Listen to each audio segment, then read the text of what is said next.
Andi adalah seorang ayah muda berusia 29 tahun.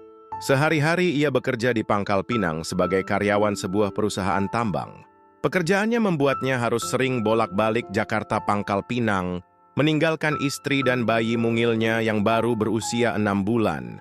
Meski lelah, setiap kali pulang ke Jakarta, Andi selalu membawa oleh-oleh kecil untuk Sinta dan bayi mereka.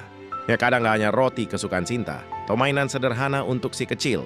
Baginya, melihat senyum istri dan anak adalah hadiah terbesar setelah hari-hari penuh tekanan di tempat kerja. "Mas, kamu capek nggak sih bolak-balik terus?" tanya Sinta suatu malam ketika Andi menimang bayinya di ruang tamu. "Capek, sayang," jawab Andi sambil tersenyum. "Tapi setiap lihat kalian capek itu hilang." Sinta terdiam. Ia tahu suaminya berjuang keras tapi tak pernah mengeluh. Dalam hati, ia sering merasa bersalah karena Andi harus menanggung beban berat demi keluarga kecil mereka. Hari Minggu itu mereka habiskan bersama. Andi mengajak bayi mereka jalan-jalan sebentar di taman dekat rumah. Bayinya tertawa kecil saat digendong Andi, seakan tahu betapa besar kasih sayang ayahnya.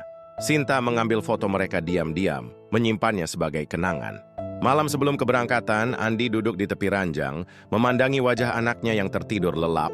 "Nak," bisiknya pelan, "Papa kerja keras supaya kamu nanti bisa sekolah tinggi, jadi orang sukses, jadi orang baik.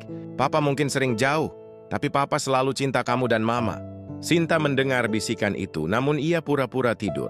Air matanya menetes. Ia ingin berkata, "Jangan pergi besok, tetaplah di sini bersama kami." Tapi ia tahu, pekerjaan Andi adalah pengorbanan yang tak bisa ditolak. Pagi itu udara masih dingin. Sinta menyiapkan baju Andi, sementara Andi merapikan koper kecilnya. Bayi mereka menangis, seakan tak rela ditinggal. "Mas, sarapan dulu," kata Sinta mencoba terdengar tenang. "Nanti di bandara aja, sayang." Andi mencium kening istrinya, "Aku takut telat." Ia kemudian menunduk mencium tangan bayi mereka lalu tersenyum.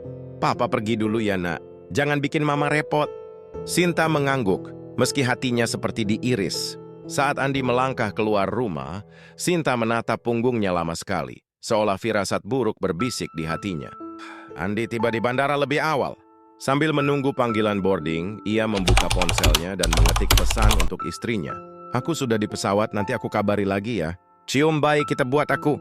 Pesan itu ia simpan di draft karena sinyal mulai melemah. Ia berniat mengirimnya saat pesawat sudah stabil di udara. Pesawat Lion Air JT Nasmenrui lepas landas pukul 06.20 WIB. Di kursinya dekat jendela, Andi berusaha menenangkan diri dengan membaca doa. Di sebelahnya duduk seorang ibu muda dengan anak kecil yang terus rewel. "Maaf ya, Mas," kata si ibu. "Nggak apa-apa, Bu, saya juga punya anak bayi." "Jadi saya tahu rasanya," jawab Andi.